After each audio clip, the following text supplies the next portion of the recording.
From Mothman and Nessie to the spirit that haunts your home, welcome to Bob After Dark, a podcast about legends, lore, and the supernatural. So turn your lights down and your volume up and enjoy your trip to the shadows.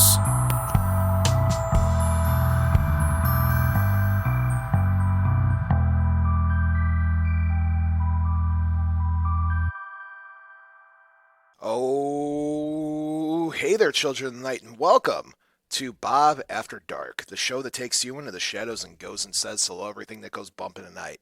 I'm your host with the most that enjoys toast, Bob, and alongside of me, as always, is my ever wonderful, ever vampiric, ever cape-wearing, forever the bringer of presents. Yeah.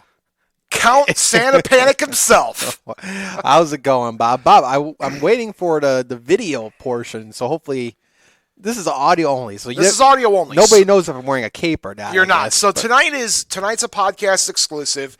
We wanted to fit it in because it's just been holidays. Whenever the holiday falls in the middle of the week, it's tough to get into the studio. It's tough. Plus, last week I was at Holiday Matsuri in Orlando, which bumped me around. Yeah. I'm just looking forward to 2024 at this point. I'm going to pretend 2023 never happened.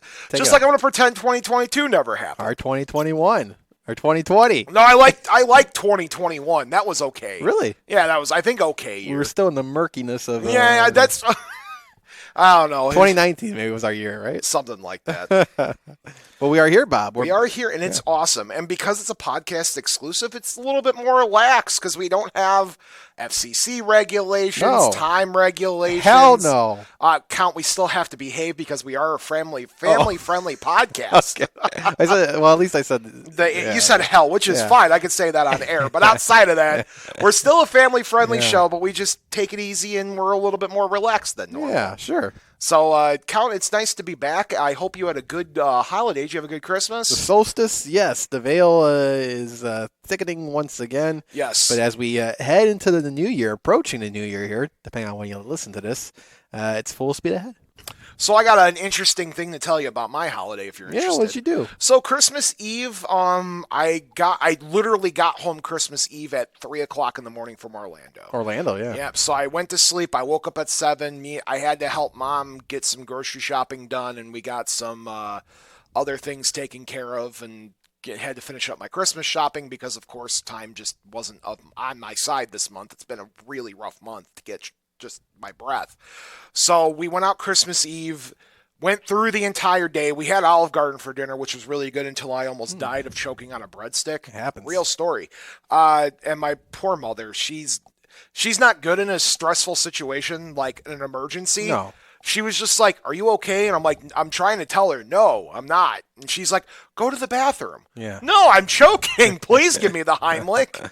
Long story short, I didn't die, obviously. That's and then good. we watched, what did we watch? We watched like a Christmas movie, Christmas Eve.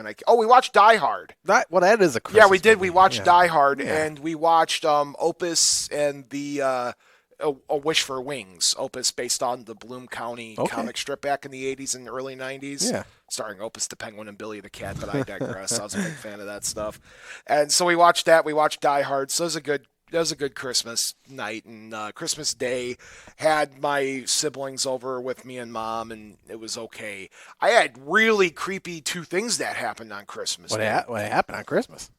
You okay? No, I got my clothes, luckily. Did you get new clothes this holiday? I did, so okay, good. Yule-Cat. We avoided Yule-Cat another Yule-Cat year. one, yeah. No, but so 2 things. The one thing that happened you could chalk up to an odd circumstance. So throughout the day, the front door kept opening by itself. So how my mom's place works and how my place works, I stay with mine because I take care of her because she's disabled. But how the house works is you walk up, it's like a loft. You go up some stairs, you're on like a little front porch area and like a foyer, and then you go into another door. So the door leading from the foyer to the living room is always closed because there's no real insulation on the foyer. So to stay warm, we always keep the door closed during this winter and open during the summer because it brings in a good draft. But anyway, so the door kept opening by itself. And it's a big, thick, heavy wooden door. Mm-hmm. This thing just kept opening by itself throughout the night. Yeah. And my mom just kept closing it, but the thing kept opening. And finally, my 5-year-old niece went and closed the door, and it stayed closed. And she said something along the lines of Papa, which was the name of my father that she had for my dad. So my mom's just like, you know what, I'm just going to leave the door open until Josie closed it, and then it just stayed closed after that. But my mom's like, all right, I guess your dad just wants to come and go as he pleases today. That never occurred before then? No, the only times those ever occurred was when Mom swore that Dad was kicking around somewhere. Yeah. And then the second weird thing that happened, dinner was over. I was just sitting down at the dining room table, just letting some food digest. I was cracking open some walnuts, and it was a good time. And my niece comes up to me. My niece is she's got a couple disabilities going on, so her speech isn't perfect, but what she can talk is fine. Nothing wrong with my niece, by the way. I love her very much, but I'm just the gist of it. Yeah. Okay, I had to give that as a background real quick. So she comes up to me with this pin, and it's from ancient Relay for Life, which if you guys don't know what Relay for Life is, maybe overseas, American Cancer Society gets together every year in different locations across America. You walk for, a full 12, 16 hours straight across a track, and you call it Relay for Life. You have people donate to you, and it's a good time. But we used to do it a lot back when I was younger because my grandmother died of breast cancer when I was like 3. So my mom always did the Relay for Life. Yeah. And on there was a pin. And I haven't seen this pin in probably longer than 10 years. I don't think I've done a relay with my parents since I was probably an early teenager. So let's say 20 years, because that's about right. I'd be about 13. So about 20 years.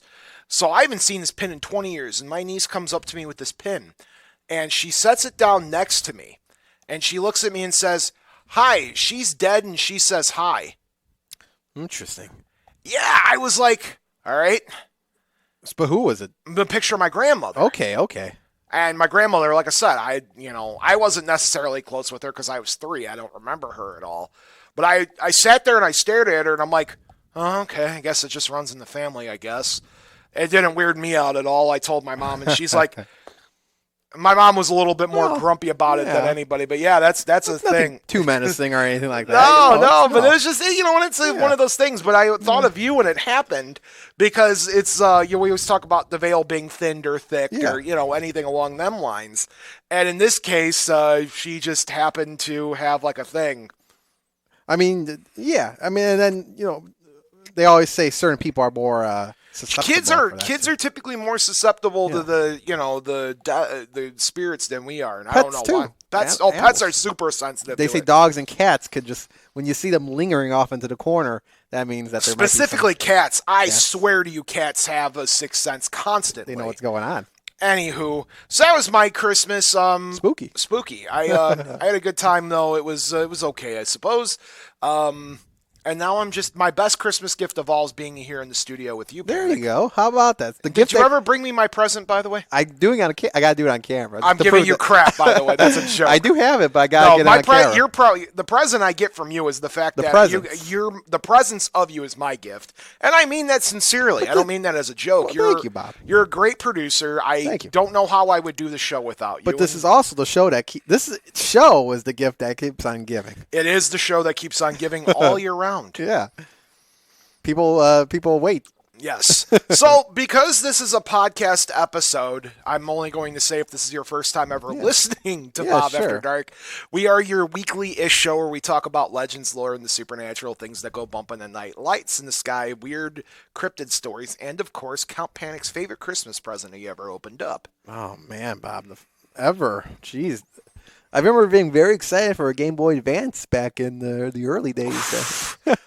Boy, I'm going to tell you. Would you like to know my answer? What's your answer? Game Boy Advance. Really? I swear to you, I got the Arctic Blue, which was like a clear plastic early 2000s thing.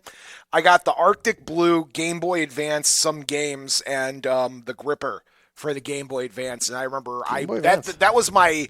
Because I had a Game Boy growing up, and then the Advanced was advanced. Try to explain that to your parents. But because we had a regular Game Boy, then I got the Game Boy Advance, right? And that thing was my companion on many of car rides. Right? Many of car rides, many days of just sitting at the house.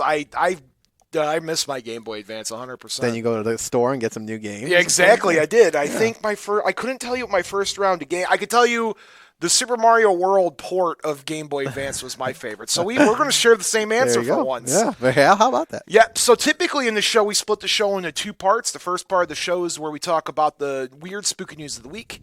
That's where you, the fans, and me, the Bob, go scouring the internet for articles about the weird, strange, and unknown, anything from cryptid and ghost sightings making it into major media, the weird and bizarre, and the advances in science that borderline on science fiction. But because it's a podcast-only episode, we're just going to be focusing on the second part of the show, which is the lore of the week. The lore of the week. Now, this is what people... this is the meat and potatoes. The meat and potatoes. Yes. Just for you get the meat, I get the potatoes. All right. In case you guys didn't know, I'm a vegetarian, so I don't eat meat. Yeah. So we're going to just do that. It's going to be a little shorter episode this week. I want to give Count the night off. He just got done doing his own thing, so he's probably exhausted. Don't worry. So we're... vampires sleep in the day. Yes. Oh, by the way, before we dive into the lore of the week, which is where we pick the topic and we dive into it, ripped straight from the diaries of Dr. Ben Vanderson, I have a shout-out for somebody that I don't know. Well, I know who it is, I guess, but I don't know who it is in the grand scheme of things. Okay. Do you want to know who? I got a phone call on Christmas Day. Oh, okay. And it was from a private number. And I'm like, you know what? If this is a scammer, I'll pick up and I'll humor them for 10 seconds. I picked it up. I'm like, hello. And good evening, Bob. I can't believe it. Fans of Bob After Dark that watch the live know about Count Dracula. This guy, and I'm assuming it's the real Count Dracula at this point, used to call in sporadically, maybe once a month, once every 3 months. And he would just call in, he'd crack a vampire pun, and then just hang up. And for the longest time, you and I could not figure out who it is. And this was the first time this number ever called me on my private number. I don't know how Count Dracula got my number, and to be honest with you, I don't really care, because that was the highlight of my Christmas. I kid you not. He calls and he just said, I want to wish you a Merry Christmas. And I'm like, do you have any vampire jokes or puns for me? No. And he just hung up the phone. That's a strange thing, because to this day, he never really called you on your personal line, right?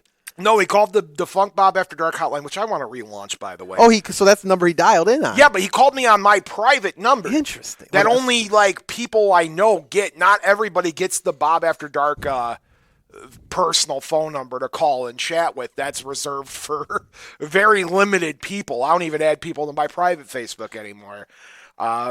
Shout out to you, Wes. You were the last fan I'll ever add privately, but you get the idea. So we don't know for sure. I mean, we know it's Dracula, but we're still kind of allergic. Don't know who he is. Don't know where he's from. No. He sounds the part. I'm assuming he looks the part. And just shout out to Count Dracula. Thank you. I've been going through the seasonal blues, to say the least, and you definitely brought me some joy. I appreciate that.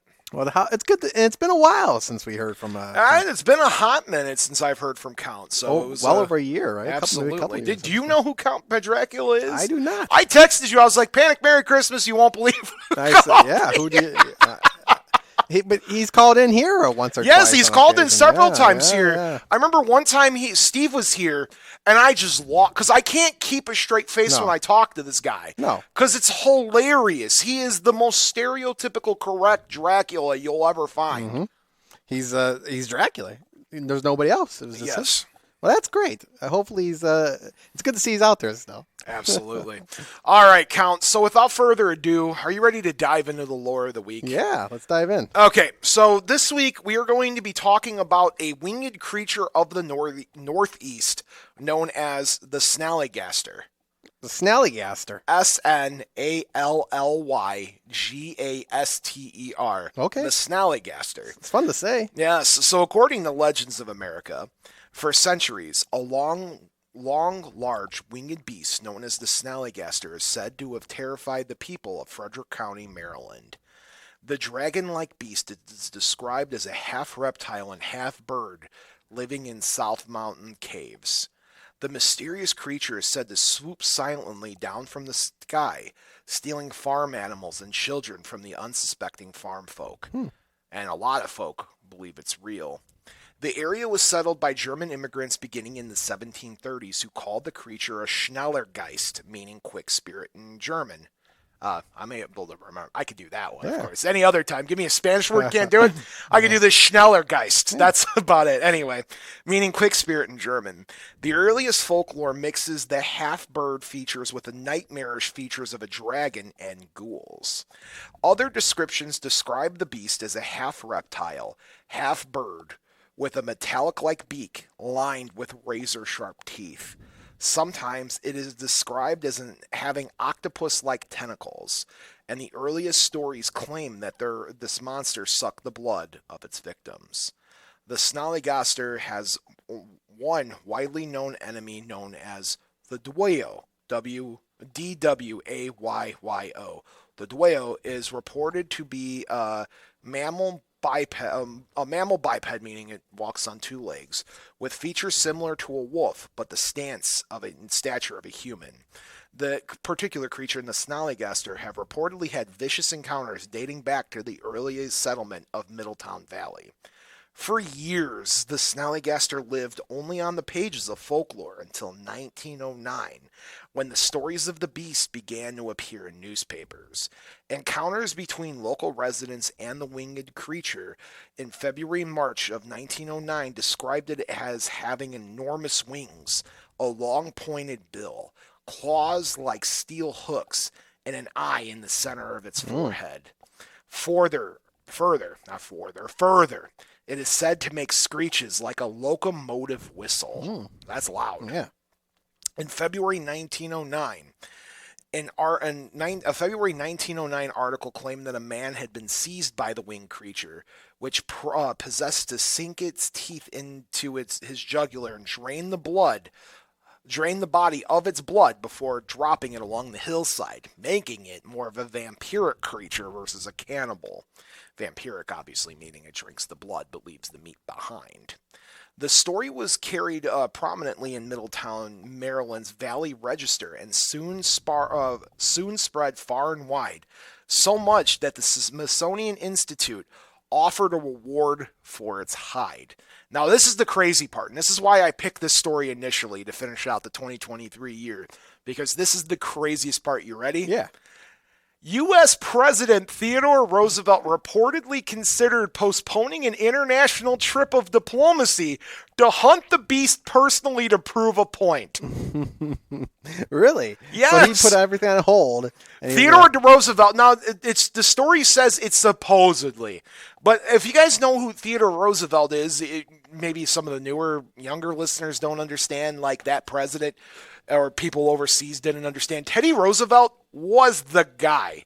There was, talks when it's brought up Theodore Roosevelt, and they're like, if Teddy ever was to die, death would have to come for him in his sleep, because if he tried to come for him while he was awake, death would have a fight on his hands. Teddy Roosevelt didn't play. And a lot of people regard him, this is not a political show, but a lot of folk regard him as a very, popular president of all time, one of. But it's an interesting story is because the President Roosevelt also has a Sasquatch story for as far back as we can remember. We talked about this when Roosevelt because he was a known hunter. He traveled, he was an explorer. That's like, he was his shtick. And Teddy Roosevelt had an supposed encounter with a Bigfoot many, many moons ago when he called him a giant hairy Yahoo. So it's interesting that Teddy Roosevelt has had two supposedly strange paranormal encounters. I'd like to do an episode in 2024 about presidential encounters with the paranormal, not ghosts of presidents. Yeah. But because I think it was John Adams who was supposedly at the Bell Witch farm too, so it's kind of interesting when you have the presidents. But I just like the idea that Teddy Roosevelt was like... He was ready to take names. I legitimately have a laugh in my head of Teddy Roosevelt being decked out in that, the outfit that Robin Williams wore, not National Treasure, but it's a museum. Yeah.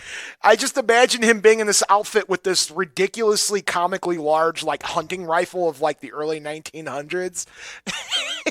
Being like... yes, I'm going to go hunt this giant dragon with this gun. Don't come with me. This was a national threat back in the day, You never know what could go down. He was defending the country. Yes. So, in the early issues, the flying beast seemed to be everywhere all at once. In New Jersey, it was reported that its footprints were discovered in the snow. In West Virginia, it was said that the flying beast almost caught a woman near Scrabble, was found roosting in a farmer's barn, and laid an egg the size of a barrel near Sharpsburg. In Casstown, Ohio, a man in Casstown, Ohio, wrote a letter to the Valley Register telling of a strange creature that flew over his area, making terrible screeching noises. He described it as having two enormous wings, a horny, large head, and a tail that was 20 feet long. In Maryland, it was first sighted by a man who operated a brick burning kiln near Cumberland. Spied near the kiln sleeping, it emitted a blood-curdling scream when it awoke and angrily flew away. It was also sighted near Hagerstown, south of Middletown at Lover's Leap, and seen flying over the mountains between Gapland and Berkskicksville, where it was reported to have laid a very large egg, like the one that was laid before, the size of a barrel. The last sighting in Frederick County occurred in March 1909, where three men fought the creature outside a railroad station for nearly an hour and before chasing it into the woods of Carroll County. Afterward, there were no more sightings of the mysterious creature for the next 23 years, at which time it once again appeared in Frederick County, Maryland. The first report said it was a bird and was just seen below South Mountain in Washington County. It was summarized at the time that as the life expectancy of the Snallygaster was estimated at 20 about that time, the new sightings were from the offspring of the 1909 creature. Some speculated that the Snallygaster that was being seen only had a lifespan of 20 years, so maybe it just lived to 20. That's early biologists kind of looking at that and being like, that thing can't last longer than 20 years. So just spare speculation. Yeah. At this time, the Middletown Valley Register requested the local residents who spied the creature should provide an as accurate and detailed description as possible for scientific purposes. Two residents soon reported having seen it just east of Braddock Heights, flying about 25 feet overhead, confirming the descriptions published the previous week. The next thing heard of the Snallygaster is that it had died in Washington County when it was overcome by fumes of a moonshine still and fell from the sky into a 2,500-gallon vat of alcohol. According to the story, revenue agents soon arrived, destroyed both the beast's vat and carcass, and no appearances have been seen ever since. That was written by Kathy Alexander in Legends of America, by the way. So I wanted to add a little bit more to the Snallygaster case before Count and I chat a little bit about this, because it's interesting how how far and wide this creature was reported in. So as I was saying before, the Middletown Valley Register was a local paper at the time that detailed reports of the sightings, and they painted a grim picture of the dangerous mountain regions of the area, and it was decided that this new monster was an offspring from the generation prior, like I said. But not only did the Middletown Valley Register write a report on this, because once upon a time ago, something spooky even now, if something weird like that happened, that unless it was something that's going to make national news, it's got to be a big deal. It's got to be a huge deal. But other newspapers jumped on the story too. So the Baltimore Sun published articles as well as the Washington Post. See? Now, I don't know. Newspapers are very much I don't want to say a thing of the past, but it's slowly becoming a thing of the past. But at the height of it, you and I went to liberal arts college, so we know how that stuff works. A thing or two. The Washington Post. Can you explain how big of a deal is to our overseas fans? A huge deal. Our Professor Neil would be saying that's a huge deal.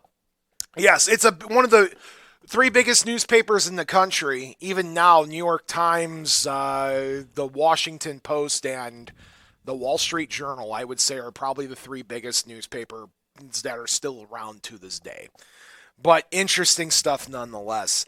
As scrutiny increased, more pressure came to catch a photograph of the Snallygaster, and supposedly National Geographic was preparing an expedition to capture the creature on film. And trying to avert a panic, the Baltimore Sun reported the Snallygaster's death in November 1932. 1932. Yes. All right.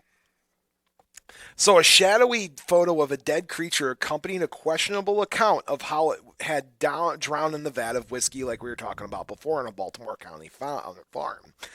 By suspicious coincidence, the report stated that the federal prohibition officers inadvertently blew the still up before the carcass could be examined.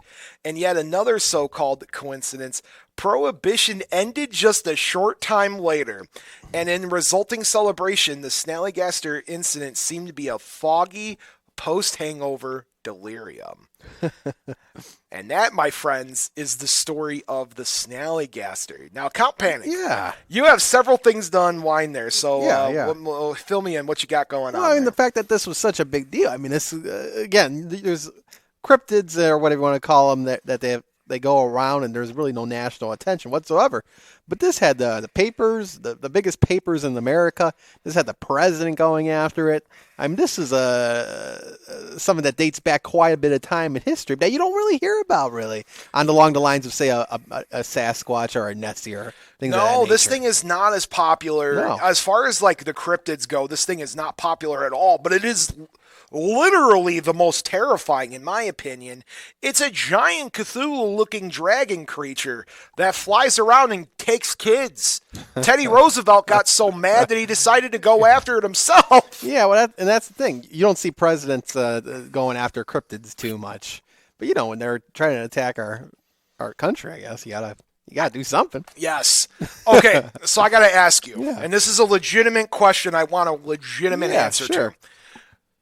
Do you think that there's any water in the story, like legitimate standing water in the story that prohibition ended because the Snallygaster landed in a thing of alcohol? Do you think there's any truth to that? I don't think there's much truth. It seems like a tall tale. I mean, I'm not doubting the realisticness or the legitimacy of this creature.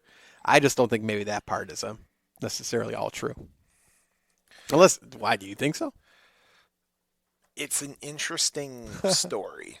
And I think that's where it is. It's just a story. Yeah, I want there to be some truth to it. Now remember, folks, when you listen to Bob After Dark, we are not a conspiracy theory podcast. We've gotten close, but we've never outright came out and said, "Hey, Count, the government, tinfoil hats, blah, blah, blah." We don't do that here. You're going to get ghost stories, cryptid stories, aliens, etc. You're going to get that from us. Yeah. But what a conspiracy theory that is. And it's not one I've ever heard before other than that article. So there's probably that probably can't float, that theory. That theory probably sunk right to the bottom of that alcohol. Yeah, that happens. But man, what an interesting theory, what if that is true? What if this thing fell and drowned? But my question is, the articles don't talk about it, but like, how did the government know, the prohibition officers know that the Snallygaster fell into a barrel? Were they tracking it and they saw it and they were like, "Oh, let's light that on fire. Oh, crap, we have a bunch of people that saw that thing. Let's just end prohibition." Yeah, I mean, And I'm sure organized crime had nothing to do with it. it's Bootleggers. None of that had nothing to do with it. It's paranormal. It's paranormal. Yeah. The Snallygaster. Chalk it up on that. Yeah. I mean, why not? Have you ever seen Cheers? I have, yeah. At the end of Cheers, like the beginning of Cheers, during like the title screen, they have like the old timey paintings. Yeah, It's Prohibition. Like, Prohibition yeah. ended. Yeah. I imagine like the Snallygaster being on like the beginning title credits to Cheers. Prohibition over. Just right in the front. Dragon killed Yeah. by illegal moonshine. What a twist in history that would be if that really was the case. I also need to point out about this specific case of this creature is the appearance. This thing is terrifying. Other cryptids in the world, you look at the concept of Mothman, right? And, most of the cases there with Mothman are just this flying moth creature with glowing red eyes. That's kind of spooky. Bigfoot's this giant ape-like creature that does scary things, but the sight of him isn't terrifying. Like, I don't look at that thing and I'm like, oh, that thing's scary looking. Yeah. Now, see, if I saw one in person, if I had like a legitimate encounter, it'd be a little different. But I'm saying as far as appearance, right? Outside of like not deer, which we'll get to in another episode, other than that, the Snallygaster, I would say, is the most terrifying cryptid. All the depictions of this thing have like, it's literally a giant dragon with a beak that's tongue spits out tentacles that have its own mouth. Basically, yes. That is terrifying. That is terrifying. Where did this thing come from? So let's ask, I'm going to ask you that question real quick. Where do we think? Where do you think it came from? Do you think it's an alien creature? Do you think it's extra dimensional or what? Maybe from the sea? Do you think it came from the sea? I don't. It kind of described from, I guess, maybe a sea creature or an otherworldly creature. Of course, UFO. We may not even think about, considered about. But yeah, it doesn't seem like something that's maybe on land. Maybe something from either the sky or from the water, the sea. It's very possible. Yeah. It's also interesting that it's in the Appalachia areas, too. It's near the Appalachian area. When that section of the country is just known for high strangeness constantly. And I think it's just fascinating that this creature was there. And I think it's even more interesting that there's never been a sighting since. That's true, too. Mothman's got sightings dating up till this year. In 2023, I was reporting Mothman sightings. I just reported on a Bigfoot sighting 2 weeks ago. Yeah. But there has not been a Snallygaster sighting since the 30s. You don't hear about Where'd it. it go? Did they kill them all off? Did the government kill them? Did Teddy Roosevelt himself go and kill the Snallygasters? I mean, there's no way to tell how many there are actually out there, but maybe the fact that they heard the story, maybe if there's others gathering around, they heard the national attention, they heard Teddy Roosevelt come after him, maybe they just left our society altogether. We were the monsters all along. Yeah. So what do you think? Do you believe it's real? Sure. I don't know if everything checks out, but why not? I think there's some more that needs to be discovered here. So yeah. I want it to be real, really bad. I want this thing to be real. Do I believe it has the same characteristics as people are describing it? Probably not. But do I think that there was a strange winged reptile-like creature that was flying around that was maybe in very small population that maybe had the ability to cause some kind of chaos? I'll go with that.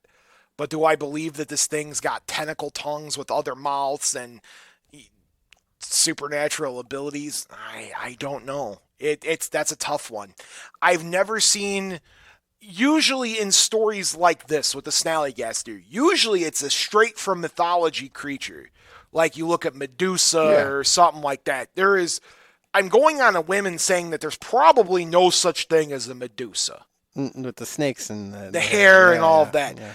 But the Snallygaster creature seems like it's straight ripped out of a mythology, but instead it's like an actually local reported cryptid. Yeah. That's a tough call, man. Tough to explain, right? Yeah, so I'll leave it up to you guys, the audience. Do you guys believe know. the Snallygaster was real? Let us know. Shoot us an email. Comment on social media. Call the hotline, yeah. Cowbank, do you have any 2024 New Year's resolutions? Bob, I don't really, because, resolutions are tough, right? They get broken pretty soon.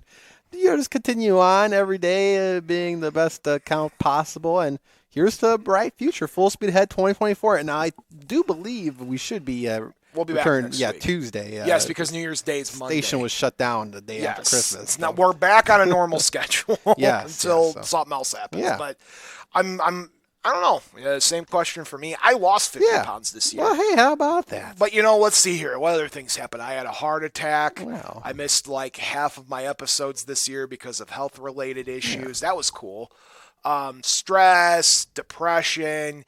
So, but I did end up losing weight, and I did end up like cutting a lot of nonsense out of my life. So maybe, just maybe, Just I could maybe. say 2024 is going to be a better year Yeah. for me. I'm overdue for a good year. Yeah. Nobody likes saying it's going to be the year because it never lives up to be no, the but year. I would like a better year than better this year. year. That's A good. better year than this year Yeah. is my goal. Yeah. And I'm going to do whatever that takes to make that a better year.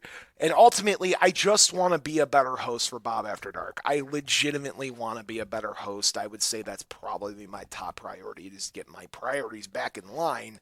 Host of the year 2024. Maybe we'll make podcast of the year. We'll see.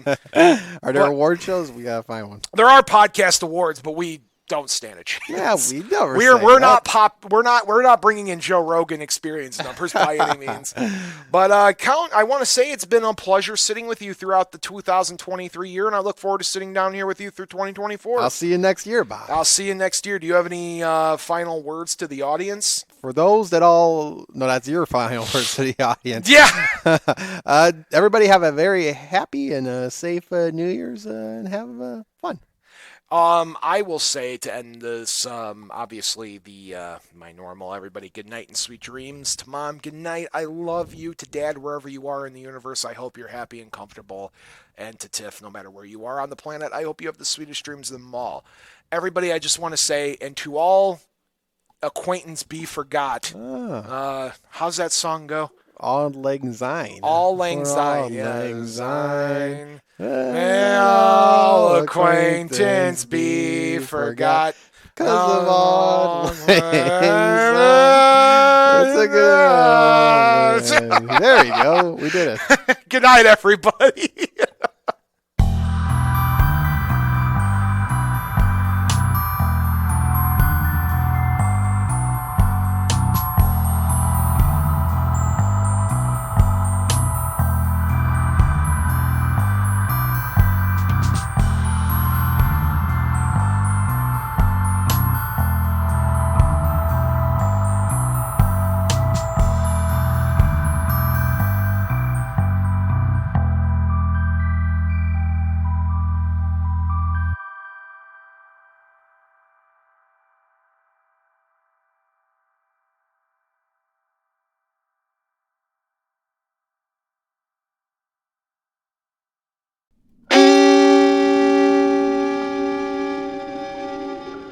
Memoriam Development. Goal.